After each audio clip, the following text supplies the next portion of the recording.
Today, we are dividing into the myth of Medusa, one of the most misunderstood figures in mythology.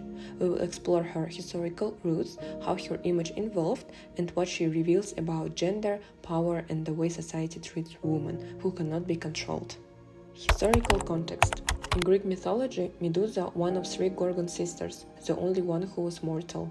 In early sources like Hesiod's work, she wasn't even described as a monster at first. That transformation came later. After a violent and unjust moment, she was robbed by Poseidon in Athena's temple. Instead of defending her, Athena punished Medusa by turning her into a terrifying creature with snakes for hair and deadly gaze. From that moment on, anyone who looked at her turned to stone. Now, let's pause here. Why snakes? In many cultures, snake represents transformation, danger, and protection. In fact, the snake is a symbol still used today in medicine and pharmacy, wrapped around the staff, representing healing and renewal. But when snakes appear on the woman's head, they become a symbol of fear.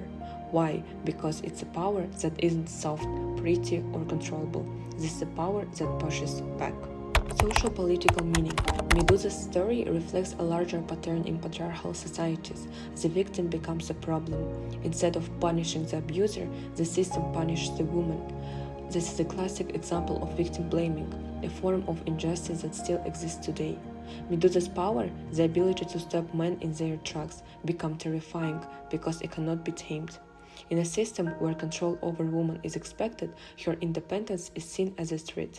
So what happens? She is killed and her power is really retaken by Perseus, who used her severed head as a weapon.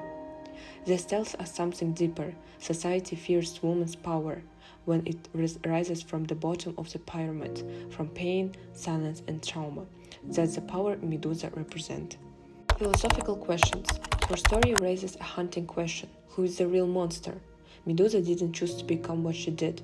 She was made into a monster by violence and by those in power.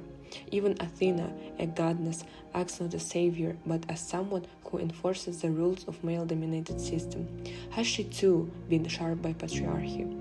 Medusa's transformation is more than physical, it's emotional. She is the woman sharped by betrayal and isolation, and her pain gives her power.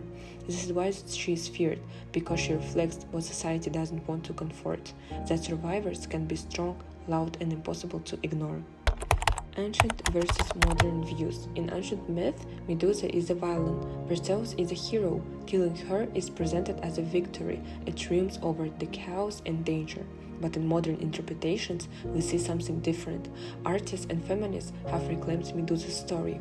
One powerful example is Luciano Garbacci's sculpture, where Medusa holds the head of Perseus. She is no longer a monster, she is a symbol of strength and justice.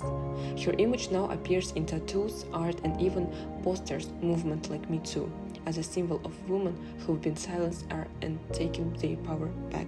So, why does Medusa still scare people? Because she shows us something we don't like to admit, that female power, born from pain, is hard to control and even harder to erase.